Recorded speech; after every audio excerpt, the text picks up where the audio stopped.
Hello everyone, welcome to the mini blog. তো আজকের ব্লগে দেখাবো আমরা আজকে কি কি মাছ কিনলাম। তো যাই হোক, অনেকদিন পরে আপনাদের মাঝে একটা ছোট্ট ব্লগ নিয়ে চলে এলাম। তো আজকের ব্লগে থাকবে আমরা আজকে আমাদের এখানে দক্ষিণ স্টেশন চলে আসছি মাছ কেনার জন্য। তো দেখা যায় নদীর মাছ, অনেক আইটেমের মাছ আছে এখানে। তো যাই হোক, রুই কাতল অনেক রকমের, এখানে কিন্তু অনেক রকমের মাছ পাওয়া যায়। তো যাই হোক, আজকে আমরা সবাই মিলে চলে আসছি এখানে মাছ কেনার জন্য।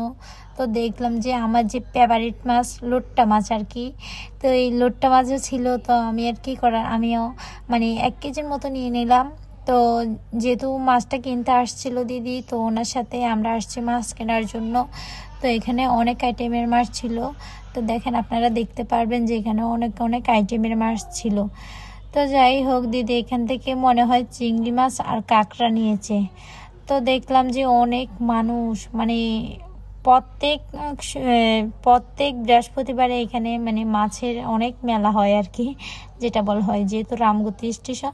তো এখান থেকে মাছটা নিলাম।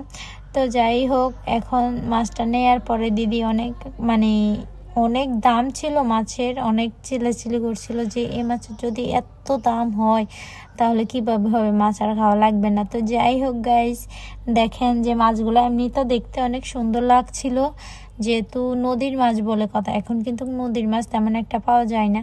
তাও আমরা মাছ টাছ কেনা শেষ, তো মাছ নিয়ে চলে গেলাম। তো বাই বাই, টাটা, এতটুকুই ব্লগস।